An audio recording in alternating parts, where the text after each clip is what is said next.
Saludos, apasionados de la historia. Hoy vamos a explorar la vida de Felipe IV de España, un monarca envuelto en escándalos, conflictos y un esplendor cultural sin igual.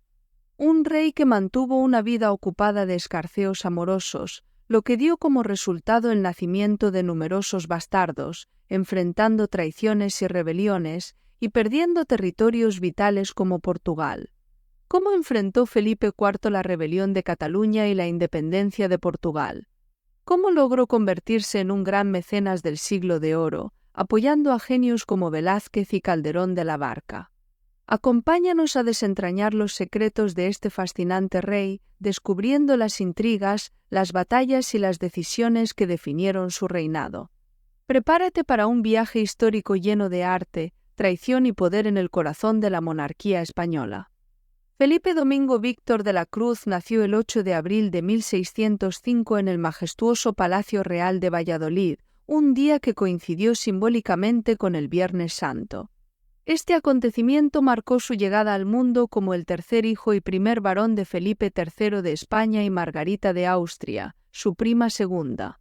El matrimonio de sus padres no solo consolidó la unión de dos influyentes casas reales, sino que también reforzó los lazos familiares, ya que sus abuelos, Felipe II de España y Carlos II de Estiria, eran primos hermanos. Apenas 7 semanas después de su nacimiento, Felipe fue bautizado en la imponente iglesia conventual de San Pablo de Valladolid.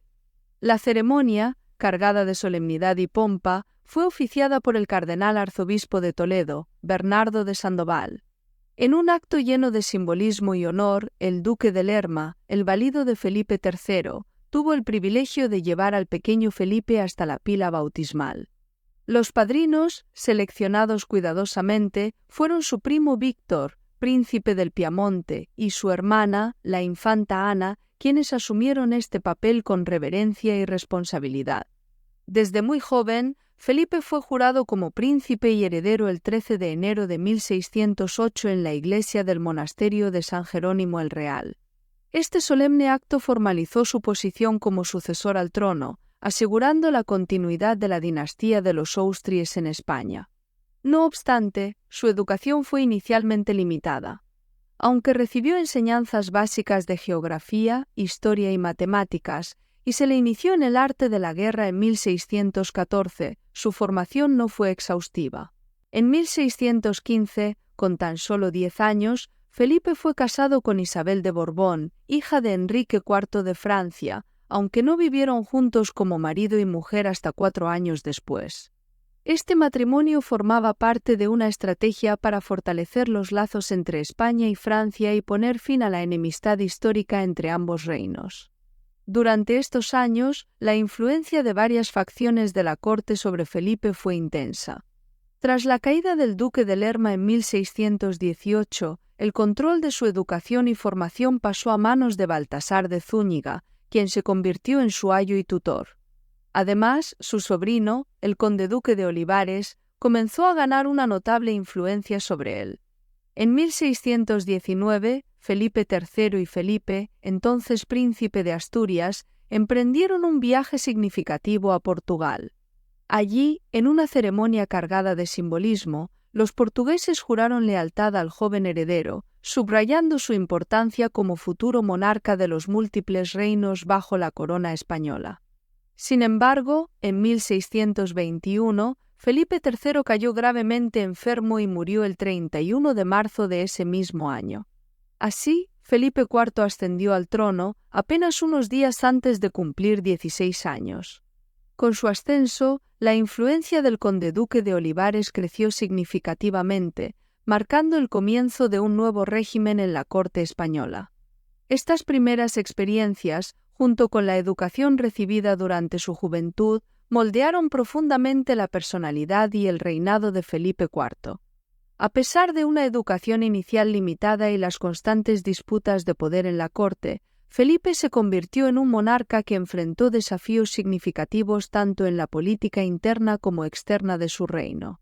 Las figuras clave de su juventud, especialmente el conde-duque de Olivares, ejercieron una influencia determinante en su vida y decisiones. Con la muerte de Felipe III en marzo de 1621, un joven e inexperto Felipe IV ascendió al trono a la edad de 16 años, enfrentándose a un panorama político turbulento y lleno de desafíos. Rodeado de intrigas y disputas de poder, Felipe IV se apoyó en figuras de confianza, destacándose entre ellas Baltasar de Zúñiga y su ambicioso sobrino, el conde-duque de Olivares. Estos hombres no solo le proporcionaron consejo, sino que se convirtieron en los artífices de su temprana política de Estado. Baltasar de Zúñiga, un miembro influyente del Consejo de Estado, asumió el rol de principal consejero del rey con una firmeza inquebrantable.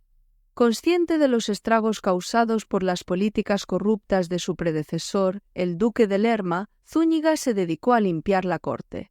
En un esfuerzo decidido por restaurar la integridad y la eficacia del gobierno, persiguió a los colaboradores corruptos del antiguo valido y estableció una serie de reformas que apuntalaban la economía y reforzaban la diplomacia. Zúñiga también se centró en la geopolítica, fortaleciendo las relaciones entre las casas de Viena y Madrid. Su visión estratégica posicionó a España de manera más sólida frente a sus adversarios europeos, reviviendo la grandeza de la monarquía. Con una visión pragmática y un enfoque riguroso, implementó reformas destinadas a mejorar la recaudación de impuestos y reducir la abrumadora deuda pública. Estas medidas eran esenciales para sanear las finanzas del reino, gravemente afectadas por los derroches y la corrupción del reinado anterior. Sin embargo, en octubre de 1622, la inesperada muerte de Zúñiga marcó un punto de inflexión en la corte española. El conde-duque de Olivares, quien ya había estado ganando influencia, asumió el papel de valido del rey con una ambición sin límites y una determinación feroz. Continuando con las políticas iniciadas por su tío, Olivares se propuso transformar España en una potencia hegemónica en Europa a través de una serie de reformas audaces y estratégicas. Las reformas de Olivares se centraron en 4 áreas principales: la vida pública, la economía, la hacienda y la formación de un ejército común. Olivares intentó unificar la monarquía hispánica mediante la imposición de leyes y costumbres castellanas, buscando crear una fiscalidad, administración y derecho comunes en todos los territorios. Su proyecto más ambicioso fue la Unión de Armas en 1626, que proponía que cada territorio contribuyera con hombres y recursos al ejército común. Sin embargo, estas iniciativas encontraron resistencia por parte de la nobleza y los territorios periféricos, lo que dificultó su implementación. La etapa conjunta de Zúñiga y Olivares fue crucial para sentar las bases de un reinado que buscaba una restauración de la preeminencia española en Europa. Aunque breve, esta colaboración permitió a Felipe IV comenzar su reinado con un equipo de consejeros dedicados a fortalecer el poder y la influencia de España en el continente. Bajo su guía, se llevaron a cabo reformas que, aunque controvertidas, mostraron un claro intento de modernizar y consolidar el poder de la monarquía en un periodo de gran tensión política y militar en Europa. Durante el periodo en el que el conde-duque de Olivares ejerció un control absoluto como valido de Felipe IV, se implementaron reformas significativas en la política interior y la moral pública de España. Olivares, con su ambición desmedida y su fervor centralizador, se propuso unificar la administración de los diversos reinos bajo la corona española, imponiendo las leyes y costumbres de Castilla en todo el territorio. Este audaz esfuerzo culminó en el proyecto de la Unión de Armas en 1626, una iniciativa que pretendía repartir las cargas militares de manera proporcional a la población de cada reino. Sin embargo, la visión de Olivares chocó con la arraigada autonomía de las regiones, especialmente en Cataluña, donde la resistencia fue particularmente feroz. La Unión de Armas, lejos de consolidar la autoridad real, encendió las llamas de la discordia. En Cataluña, la imposición de contribuciones militares fue recibida con una oposición tenaz, desencadenando una serie de conflictos que culminaron en la suspensión de las Cortes catalanas.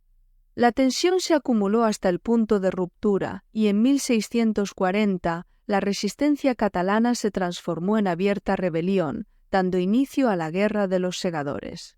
Este conflicto, una mezcla de insurrección popular y guerra abierta, sacudió los cimientos del poder español. Los campesinos, alzados en armas y clamando por libertad, se enfrentaron a las fuerzas realistas en una guerra prolongada y devastadora. La Guerra de los Segadores no solo debilitó la cohesión territorial de España, sino que también expuso las fracturas internas que Olivares había intentado sanar mediante su política de centralización. La prolongada contienda tuvo consecuencias severas, desgastando tanto los recursos económicos como la moral del reino. Para sostener la política exterior y los gastos del Estado, Olivares implementó una serie de nuevas medidas fiscales que incluían la introducción de impuestos adicionales y la emisión de juros, deuda pública. También recurrió a préstamos de banqueros judíos portugueses y a la venta de cargos públicos para generar ingresos. Con una visión adelantada a su tiempo, Olivares intentó crear un banco nacional destinado a facilitar el comercio y estabilizar la economía. Sin embargo, este ambicioso proyecto fracasó debido a la férrea oposición de la nobleza, que veía en cualquier reforma una amenaza a sus privilegios arraigados. Para combatir la corrupción y vigilar la vida pública, Olivares estableció la Junta de Reformación. Esta entidad fue encargada de supervisar la conducta de los funcionarios y de imponer una administración más íntegra y eficiente. Bajo su mandato, se ordenó la confiscación de bienes y el enjuiciamiento de figuras corruptas del régimen anterior. Entre las acciones más notables se encontraba el encarcelamiento del duque de Uceda y el juicio y ejecución de Rodrigo Calderón, actos que simbolizaban el firme compromiso de Olivares con la purificación del gobierno y la restauración de su credibilidad. Felipe IV, en su esfuerzo por mejorar la moralidad pública, promulgó decretos destinados a abolir la prostitución en todos los territorios de la monarquía. Estas medidas eran parte de una iniciativa más amplia para controlar la conducta de los ciudadanos y elevar los estándares morales de la sociedad. Con el apoyo decidido de Olivares, se implementaron una serie de reformas sociales orientadas a reforzar los valores católicos y la ética en la vida pública. En 1629 se fundó el Colegio Real de Madrid, una institución creada para educar a la élite administrativa y militar del reino.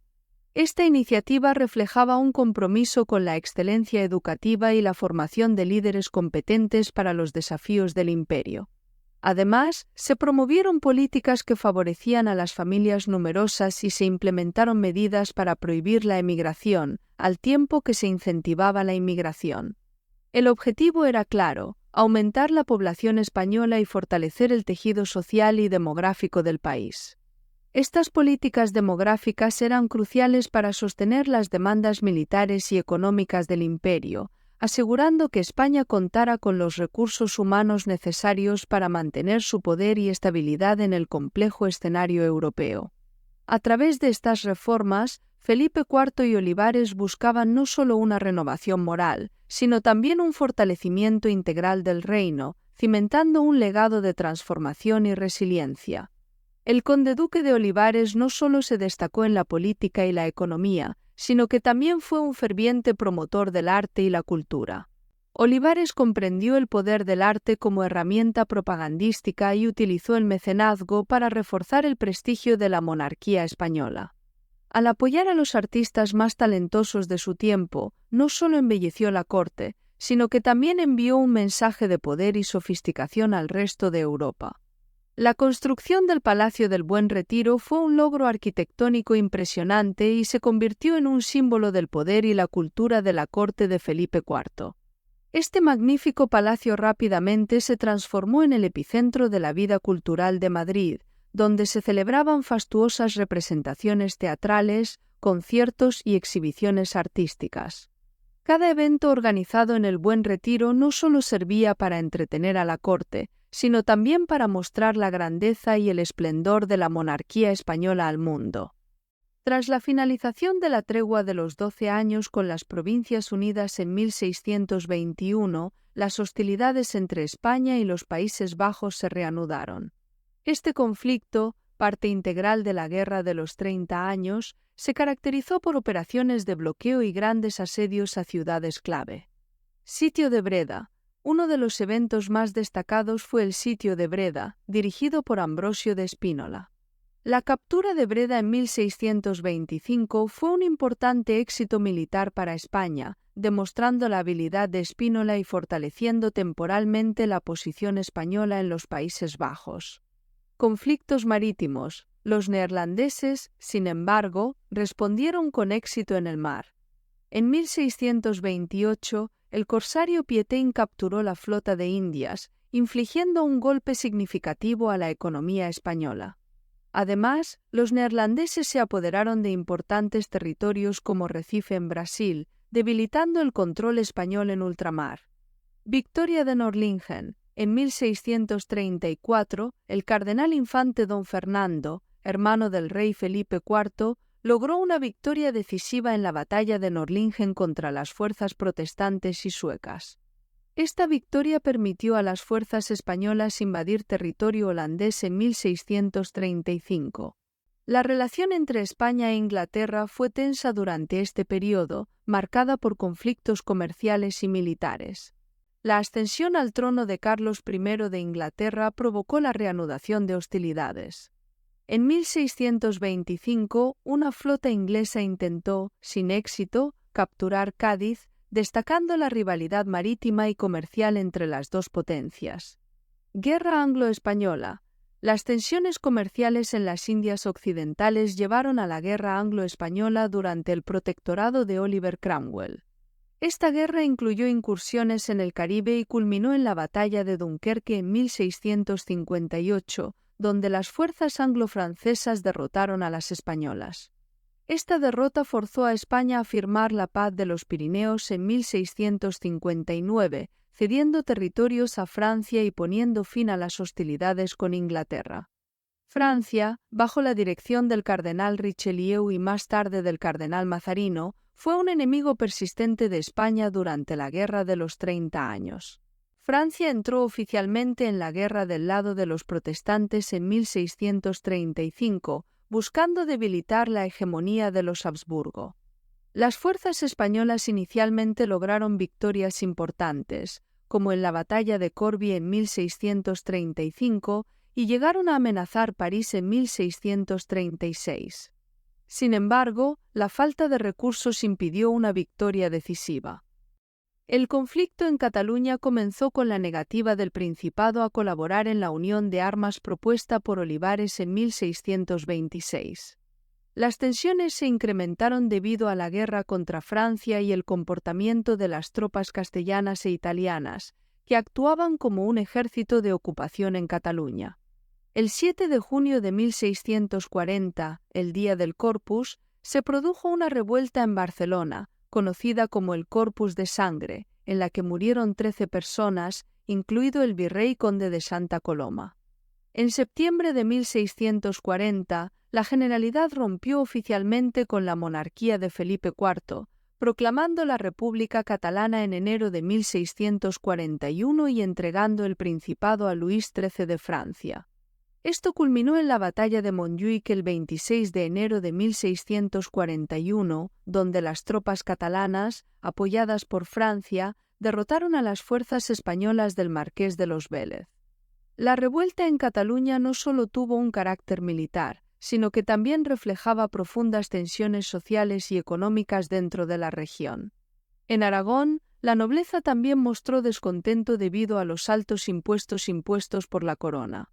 En 1640, una facción de la nobleza intentó desvincularse de Castilla, proclamando rey al duque de Híjar. Sin embargo, las tropas castellanas sofocaron la revuelta y el duque de Híjar fue confinado a sus feudos sin poder participar en las cortes aragonesas. Este intento de secesión en Aragón, aunque fallido, reflejó el descontento generalizado con las políticas centralizadoras de Olivares. La crisis en Portugal se desencadenó con la Guerra de Restauración portuguesa. En diciembre de 1640, la nobleza portuguesa proclamó rey al duque de Braganza, quien asumió el trono como Juan IV de Portugal.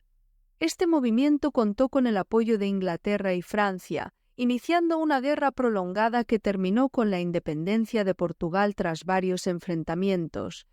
La independencia de Portugal fue un golpe significativo para la hegemonía española, ya que Portugal había sido una parte integral del imperio desde 1580. En Andalucía, el descontento también se manifestó en 1641 con una conspiración encabezada por el marqués de Ayamonte y el duque de Medina Sidonia, apoyada por Portugal. Esta intentona, fundamentada en el descontento generalizado, fue rápidamente sofocada. La conspiración en Andalucía, aunque de menor escala que los conflictos en Cataluña y Portugal, evidenció la extensión del descontento en varias regiones de España. Las revueltas en Nápoles y Sicilia se caracterizaron por movimientos populares contra la escasez de alimentos y las condiciones opresivas. En Nápoles, la revuelta fue liderada por el pescador Masaniello en 1647, mientras que en Sicilia se produjo un levantamiento similar en 1648. Ambas revueltas fueron eventualmente controladas por las tropas españolas comandadas por Juan José de Austria.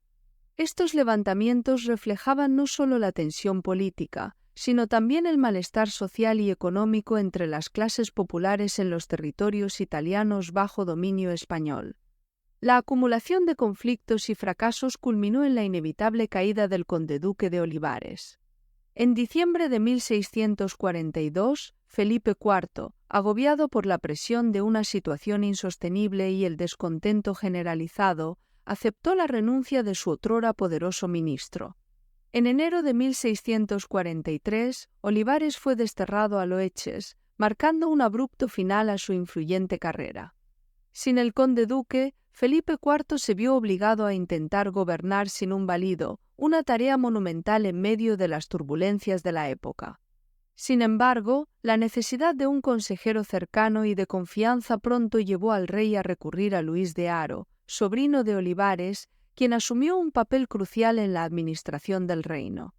La caída de Olivares no solo significó el final de sus ambiciosos esfuerzos por centralizar el poder y ejecutar reformas radicales, sino también el inicio de una nueva fase en la política española. Esta nueva era se caracterizó por un enfoque más moderado y conciliador. El estilo de gobierno de Luis de Haro contrastaba con el de su tío, adoptando estrategias menos agresivas y más diplomáticas. La transición reflejaba un cambio en la actitud de la monarquía, buscando estabilizar un reino fracturado por conflictos internos y externos. Con la caída de Olivares, España se movió hacia una política que, aunque menos grandiosa en sus ambiciones, buscaba la paz y la cohesión en un imperio desgastado por años de guerra y discordia. Tras la caída del conde-duque de Olivares en 1643, Felipe IV asumió un papel más directo en la gobernanza del reino. Aunque al principio manifestó su intención de gobernar sin la figura de un valido, la complejidad de los asuntos de Estado lo llevó a confiar en Luis de Haro, sobrino de Olivares, quien actuó como primer ministro y consejero cercano. Durante este periodo, la administración del reino se caracterizó por una intensa dedicación personal del rey a los asuntos gubernamentales. Felipe IV adoptó un régimen de vida estrictamente regulado, en el que el ceremonial de la corte jugaba un papel central. Este enfoque disciplinado y meticuloso reflejaba el esfuerzo del monarca por mantener el control y la estabilidad en medio de las dificultades políticas y económicas que enfrentaba España. Luis de Haro, aunque menos dominante que su predecesor, desempeñó un papel crucial en la administración, proporcionando al rey el apoyo necesario para navegar las complejidades del gobierno. Su enfoque más moderado y conciliador ayudó a suavizar las tensiones internas y a gestionar las crisis con un tacto diplomático que contrastaba con la rigidez de Olivares. Bajo la dirección personal de Felipe IV, se buscó restaurar la cohesión y fortalecer la monarquía a través de una política más equilibrada. Este periodo de gobierno personal marcó una fase en la que el rey, consciente de los errores del pasado, intentó implementar reformas y políticas que promovieran la estabilidad y la prosperidad del reino. Felipe IV se enfocó en mejorar la eficiencia de la administración pública. La administración central se fortaleció mediante la creación de juntas y comisiones para supervisar diversos aspectos del gobierno. Se establecieron la Junta de Estado y la Junta de Guerra, que desempeñaron roles cruciales en la toma de decisiones estratégicas. La influencia de Medina de las Torres y otros ministros destacados también fue significativa, aunque Felipe evitó darles el título formal de valido para prevenir abusos de poder.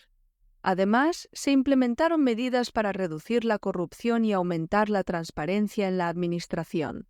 La situación económica seguía siendo precaria, con la necesidad constante de fondos para financiar las guerras y mantener el imperio. Se continuaron implementando nuevos impuestos y recurriendo a la emisión de deuda pública, juros.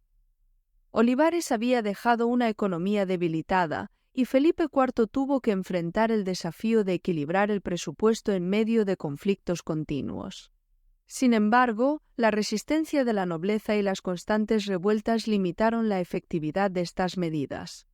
Se intentó reformar el sistema tributario para hacerlo más equitativo, aunque con resultados mixtos. Durante esta etapa, España continuó su participación en la Guerra de los 30 años, que concluyó en 1648 con los Tratados de Westfalia. Estos tratados marcaron el declive de la hegemonía española en Europa, reconociendo la independencia de las Provincias Unidas y cediendo territorios a Francia y Suecia.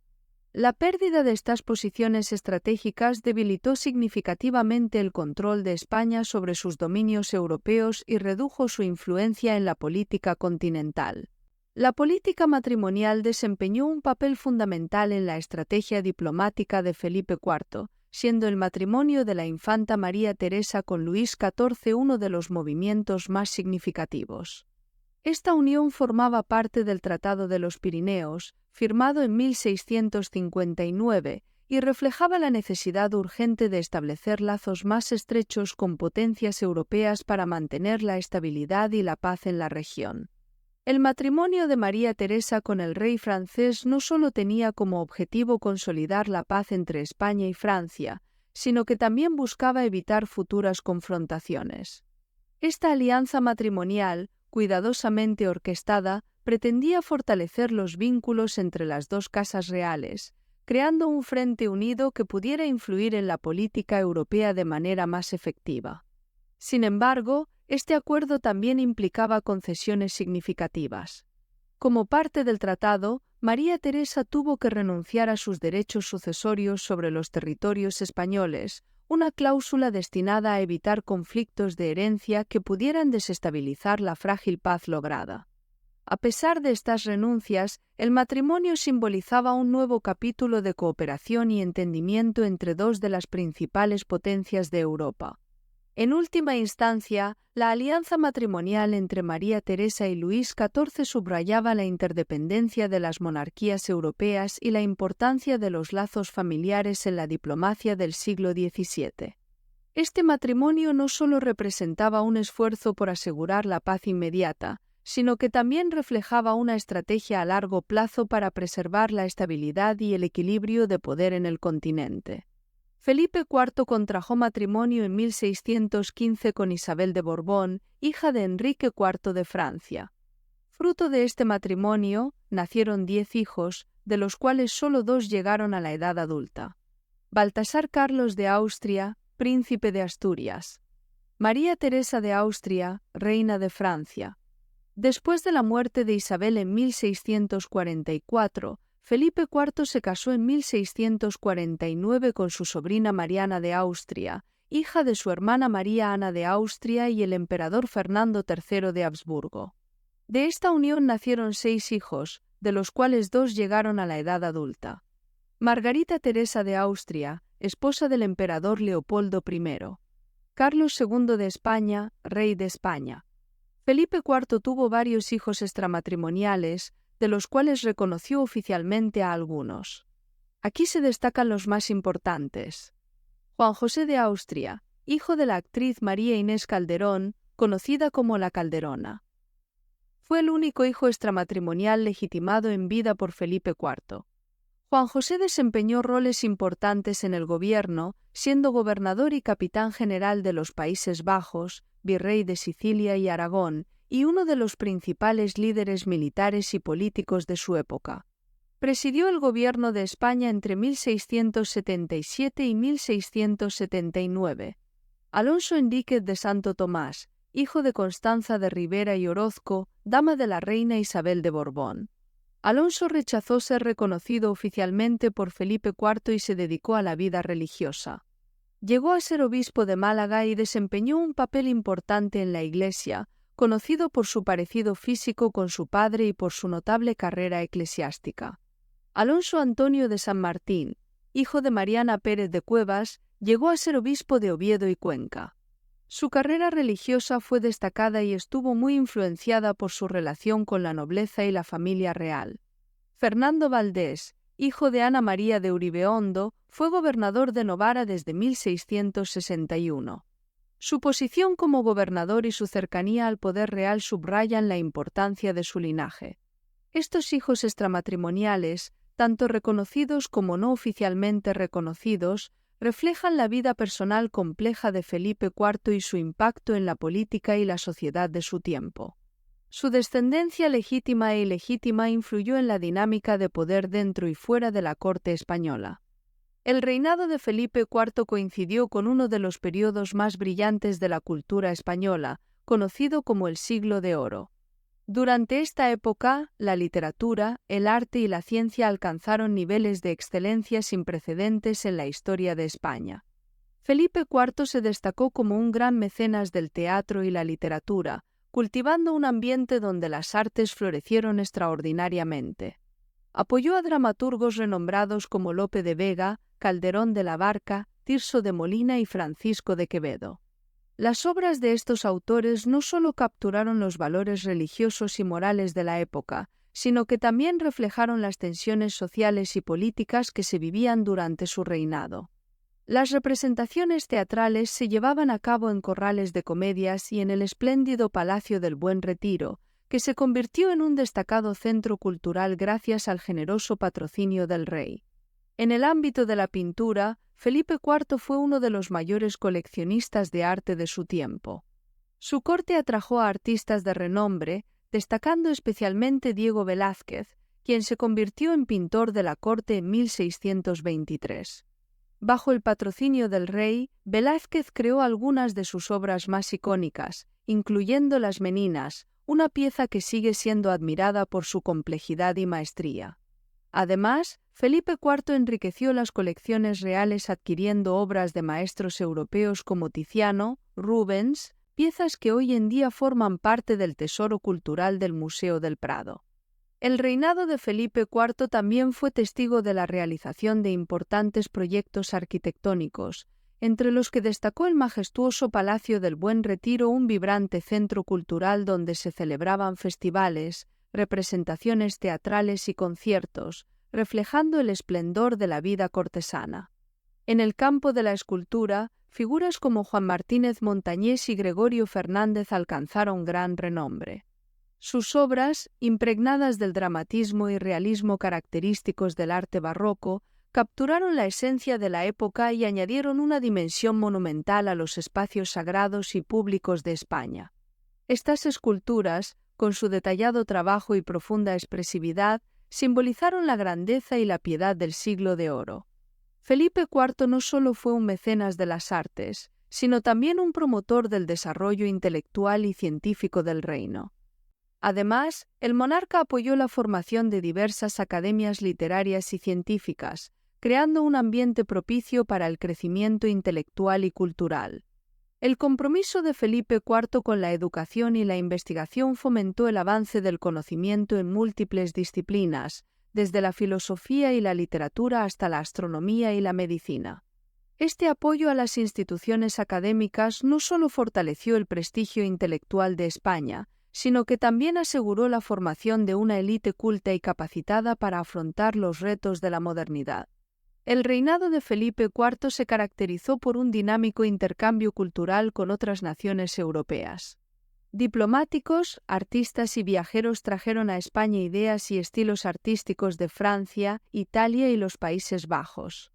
Este flujo de conocimientos y tendencias no solo enriqueció la producción cultural y científica del país, sino que también consolidó a la corte de Felipe IV como un epicentro de innovación y aprendizaje. El intercambio cultural propició una sinergia que permitió a los artistas y científicos españoles absorber y reinterpretar las influencias extranjeras, creando obras y descubrimientos que resonaron en toda Europa. Esta apertura al mundo contribuyó a la diversidad y riqueza del Siglo de Oro, haciendo de esta época un período de esplendor sin precedentes. Felipe IV de España murió el 17 de septiembre de 1665 en el Alcázar de Madrid, después de haber reinado durante 44 años. Su salud se había deteriorado significativamente desde 1658, cuando su pierna y brazo derechos quedaron paralizados tras estar expuesto al frío y la humedad durante una cacería en Aranjuez. Esta parálisis parcial marcó el comienzo de un largo declive físico que afectó su capacidad para gobernar con eficacia. En el verano de 1665, Felipe IV sufrió intensos cólicos nefríticos, y su condición empeoró considerablemente el 11 de septiembre de ese año. Durante sus últimos días, experimentó síntomas que sugieren disentería, lo que le causó un notable sufrimiento antes de fallecer. Estos problemas de salud, combinados con el estrés de los conflictos políticos y militares, contribuyeron a su debilitamiento final. Antes de morir, Felipe IV elaboró cuidadosamente su testamento para asegurar la sucesión de su único hijo vivo, el enfermizo Carlos, que entonces tenía 4 años de edad.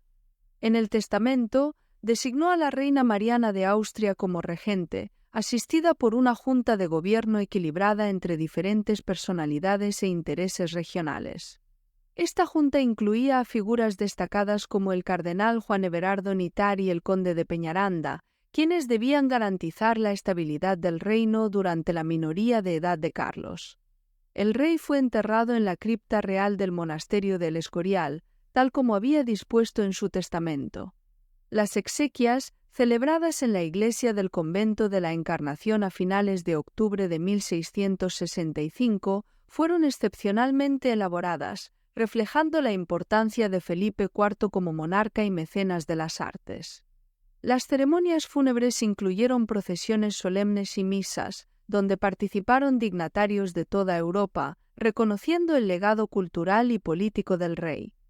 Si te ha cautivado la vida de Felipe IV y has descubierto las intrigas y desafíos que enfrentó durante su reinado, te invito a que no te pierdas el próximo capítulo de nuestra serie histórica. Exploraremos la vida de su padre, Felipe III, un monarca cuyo reinado estableció las bases de la política y la cultura que su hijo heredaría. Además, te revelaremos los detalles sobre Margarita de Austria-Estiria, la madre de Felipe IV, cuya vida y legado influyeron profundamente en la corte española. Descubre cómo estas figuras configuraron el destino de España y dejaron legados que aún resuenan en la historia. No te pierdas esta oportunidad de sumergirte aún más en la fascinante historia de la monarquía española y de comprender cómo los eventos y las decisiones de estos monarcas han moldeado el curso de nuestra historia. Hasta la próxima.